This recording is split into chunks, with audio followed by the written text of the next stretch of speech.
Two things. Nobody puts baby in a corner, and Jennifer Grey ruined her career, ruined her face, took away everything.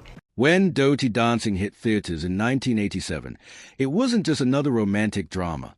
It became a cultural phenomenon. Audiences were swept away by the sizzling chemistry between Jennifer Grey and Patrick Swayze, and the film's legacy has endured for decades.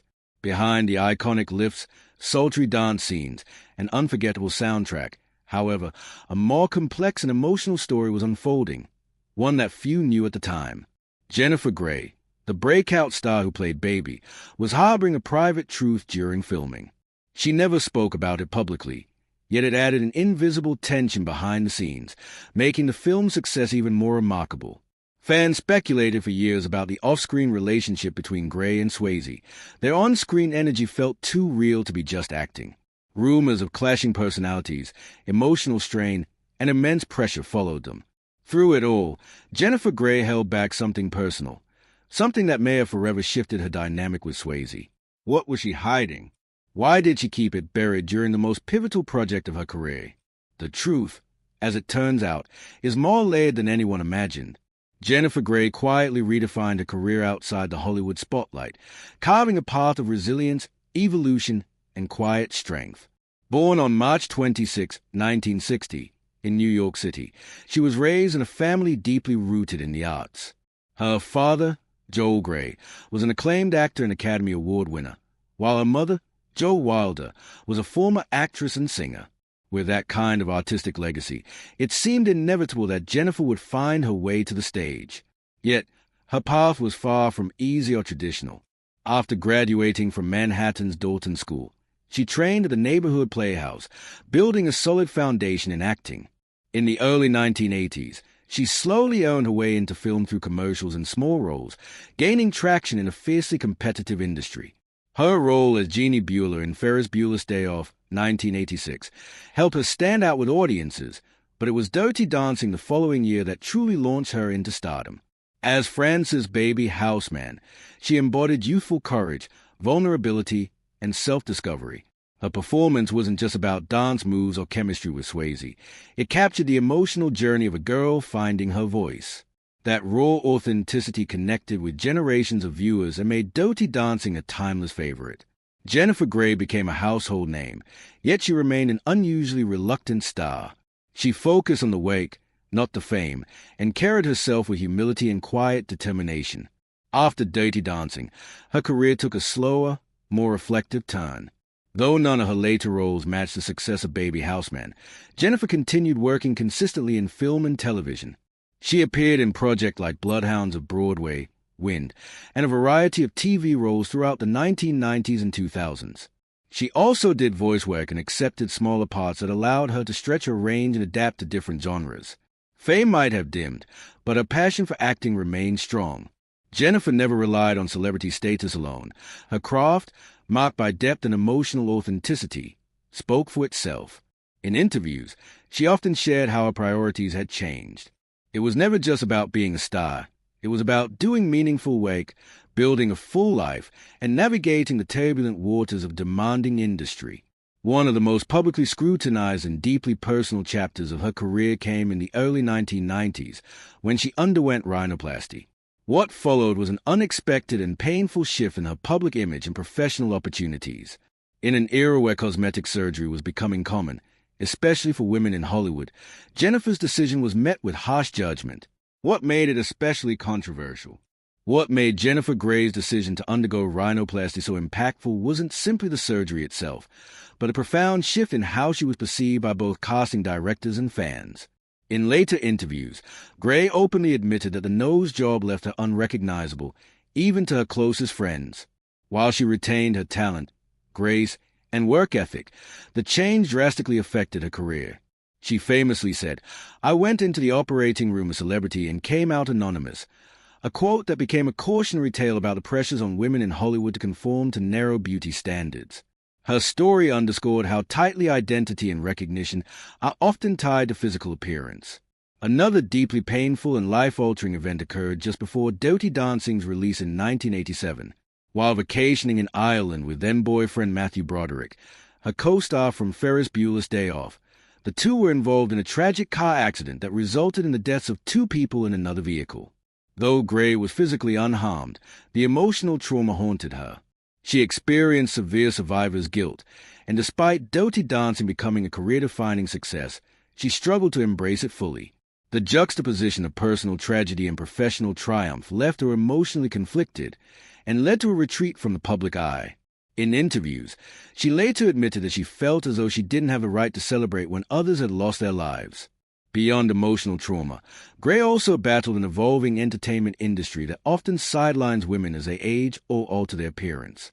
While the industry often preaches reinvention, it paradoxically punishes those who visibly change.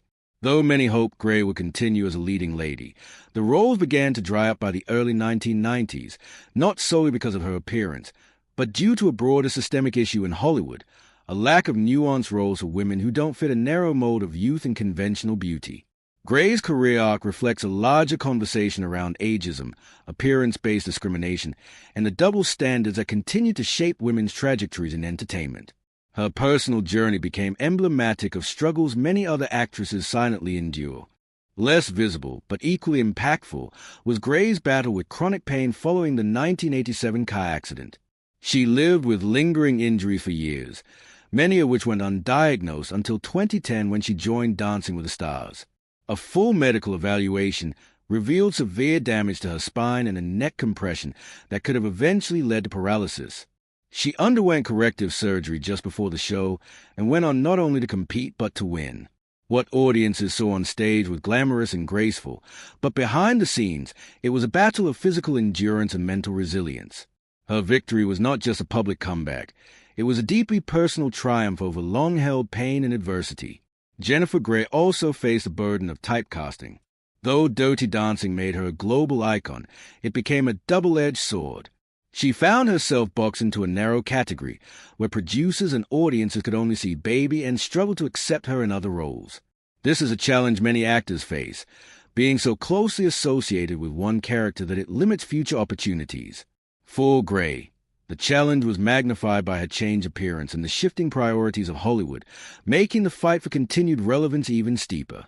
Still, she persevered, pursuing independent films, voice acting, and stage performances that allowed her to express herself without the limitations imposed by mainstream expectations. As Jennifer Grey's rise reached its iconic peak with Dirty Dancing, it became impossible to talk about her journey without also recognizing the magnetic presence of her co-star, Patrick Swayze. A commanding and complex figure with both physical power and emotional depth, Swayze was more than just a romantic lead. He was a multidimensional artist whose influence extended far beyond the silver screen. Born in Houston, Texas, in 1952, Swayze grew up in a family immersed in the arts.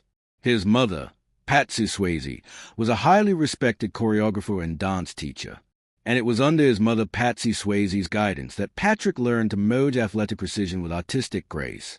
He studied ballet seriously, attending prestigious institutions such as the Harkis and Joffrey Ballet Schools in New York City, developing a discipline that would shape the rest of his life.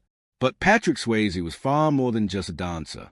He was also a high school football player, a trained martial artist, and someone uniquely capable of bridging the worlds of action, romance, and introspection. His breakout role in The Outsiders, 1983, introduced him to audiences as a brooding, older brother figure, but it was Dirty Dancing in 1987 that catapulted him into international stardom. As Johnny Castle, Swayze delivered a performance that was physical, passionate, and emotionally rich. His chemistry with Jennifer Grey was electric, drawing millions into the story of a working-class dance instructor and an upper-class girl challenging the odds.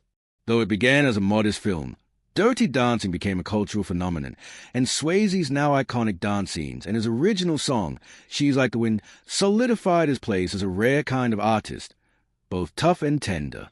Following Dirty Dancing, Swayze proved he was no one-hit wonder. In Roadhouse, 1989, he played Dalton, a philosophical bouncer with a moral code. Then came Ghost, 1990, opposite Demi Moore, a supernatural love story that became another cultural milestone. Swayze's portrayal of a man who continues to love and protect from beyond the grave captivated audiences worldwide. The now legendary pottery scene set to Unchained Melody became one of cinema's most iconic moments, showcasing Swayze's ability to bring both strength and vulnerability to his roles. He continued to challenge himself in Point Break, 1991, where he played Boddy, a surfing, thrill-seeking bank robber who was as reflective as he was dangerous. He brought a zen-like depth to the role, turning a potential villain into a strangely charismatic figure. The film also allowed Swayze to showcase his athleticism, performing many of his own stunts, including skydiving. In City of Joy, 1992, he stepped into a deeply dramatic role as a disillusioned American surgeon in India, further proving his commitment to emotionally layered storytelling, even if it meant stepping away from the commercial spotlight. Yet behind this impressive portfolio lay a man shaped by both childhood trauma and relentless professional pressure. Patrick's relationship with his mother, though pivotal to his development, was marked by emotional pain. His wife, Lisa Nemi, later revealed that Patsy Swayze had been physically abusive during his childhood. Though she helped mold his artistic path, the harsh discipline inflicted deep psychological scars. It wasn't until his father intervened on Patrick's 18th birthday that the abuse reportedly ended, but the emotional damage lingered. This early trauma likely fed into Patrick's lifelong struggle with vulnerability and identity. While the world saw him as a masculine heartthrob and graceful dancer, he yearned to be recognized as a serious artist. The tension between public perception and personal aspiration often left him feeling unseen despite his widespread fame. That internal conflict was further strained by the physical demands of his career. Known for pushing himself to the edge, dancing through injuries and performing dangerous stunts, Patrick's drive came with a steep personal cost. During difficult periods, particularly after Lisa suffered a miscarriage, Swayze turned to alcohol to cope with his grief and emotional turmoil. His drinking intensified during the filming of Fatherhood, and although he sought help through rehab and experienced stretches of sobriety, the struggle was ongoing. By the mid to late 1990s, his career momentum began to wane. Hollywood was changing, and while Swayze still had immense talent, he found it increasingly difficult to land roles that matched the critical and commercial success of his earlier work. There were whispers in the industry that his career was declining, not due to a lack of skill, but because the system had shifted and no longer knew how to play someone like him, a complex, soulful man who didn't fit neatly into conventional molds of stardom. Yet despite professional and personal challenges, Patrick Swayze continued to fight, with grace, grit, and a heart that never stopped seeking purpose, love, and truth. Perhaps it wasn't a lack of talent that slowed Patrick Swayze's career in the later years, but rather the weight of personal challenges and the immense pressure to live up to the heights of his earlier successes. These internal battles may have quietly eroded his confidence and well-being. Central to this story is a complex relationship between Jennifer Grey and Patrick Swayze, a dynamic that holds a unique place in Hollywood history. When they starred together in Dirty Dancing, 1987, they became instant icons. The film's success wasn't just about choreography or a memorable soundtrack. It was a chemistry between Grey and Swayze that made it a cultural phenomenon. However, behind the scenes, their relationship was far more nuanced than the romantic magic audiences witnessed on screen. Grey and Swayze each brought distinct personalities to the set. She played the shy and thoughtful Francis Baby Houseman, while he embodied the rebellious, passionate Johnny Castle. While their connection on screen seemed effortless, those involved in production have revealed that their dynamic off-screen was anything but smooth at first. The pair had a rocky start, often clashing during filming. Swayze, known for his perfectionism and intensity, could be a demanding presence. Grey later admitted in interviews that he wasn't particularly warm toward her in the beginning, which made an already grueling and physically demanding shoot even harder for her emotionally. Despite those early difficulties, the tension eventually gave way to a professional and unexpectedly personal bond. In her memoir, Grey shared how Swayze's strong personality frequently pushed her to go further as a performer. He challenged her, not to be cruel, but because he demanded excellence from himself and those around him. While at the time she found it frustrating and emotionally exhausting, she later acknowledged that his high standards brought out the best in her. Swayze's relentless dedication to his craft often translated into a serious intensity on set, and while it sometimes strained their rapport, it also forged a deeper respect between them. Swayze, too, was dealing with his own internal battles, many rooted in childhood trauma and the pressures of his image in Hollywood. He was deeply devoted to his work and often held strong opinions about how things should be done, which sometimes made him a difficult collaborator. But despite those differences, both actors were professionals who set aside personal tension for the good of the film. Over time, they developed a working relationship built on mutual respect. It may not have been the carefree, warm friendship fans imagined, but it was real and layered. What makes their connection even more compelling is how it extended beyond the film. After Dirty Dancing became a global sensation, both Gray and Swayze had to grapple with the sudden and overwhelming fame that followed. The film didn't just elevate their careers, it defined them. For Gray, the success came with a downside. She was typecast as the innocent baby, and for years struggled to escape the long shadow the role cast over her opportunities. Swayze, though already a seasoned actor, also found his Dirty Dancing fame to be a double-edged sword. It cemented his star power, but it also added another layer of pressure and public scrutiny.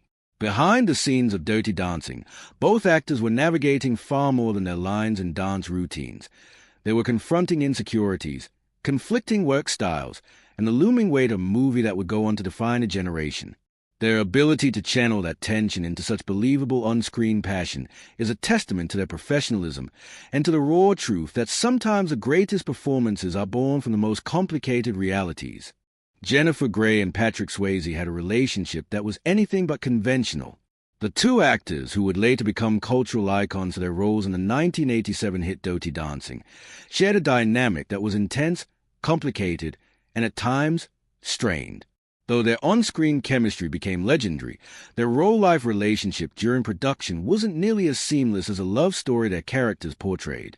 Grey, known for her role as Francis' baby Houseman, and Swayze, who played a rebellious dance instructor Johnny Castle, began their working relationship with noticeable tension that gradually evolved into mutual respect. From the outset, it was clear their personalities and artistic approaches differed. Swayze's perfectionism and intense commitment to his craft often clashed with Gray's more emotionally intuitive style. In later interviews, Gray recalled how Swayze was tough on her, his critiques sometimes feeling harsh and unrelenting. However, she came to realize that his demanding nature stemmed from a desire to deliver the best performance possible, not only from himself but from his co-stars as well. Though it created a high-pressure environment, it also pushed Gray to stretch her limits, resulting in a performance that continues to resonate decades later. Despite their friction, there was a hidden layer of connection between them that few were aware of. Gray admitted that Swayze was never overly sentimental or affectionate, but the bond they formed was forged through the shared pressure of creating something iconic. That bond, while not always easy, was rooted in mutual understanding and a deep professional respect. Their ability to work through conflict and focus on their shared goal gave Dirty Dancing the authenticity that audiences felt so deeply. Adding complexity to their relationship was the intense pressure they faced as the film quickly became a cultural phenomenon. Neither Gray nor Swayze anticipated the massive success of Dirty Dancing, and the sudden fame brought with it a whole new set of challenges. As the spotlight grew brighter, the demands on their personal and professional lives increased. Gray struggled with being typecast as Baby, and has since spoken about the difficulty of shedding that image in later roles. Swayze, too, battled with the scrutiny that came with fame, along with the growing expectations of always performing at the same emotional and physical intensity. Interestingly, even as the media speculated on their behind-the-scenes dynamic, both Gray and Swayze kept their personal struggles private. They chose not to air their issues publicly and maintained a level of professional composure that shielded them from the worst of the gossip. This decision reflected a shared commitment to their craft and to preserving the integrity of what they had created together. Their choice to remain private, even as fame surrounded them, became part of their quiet strength and enduring legacy. The death of Patrick Swayze in 2009 from pancreatic cancer profoundly affected Jennifer Grey. In the years that followed, she spoke openly about the grief she felt and the lasting impact he had on her life and career.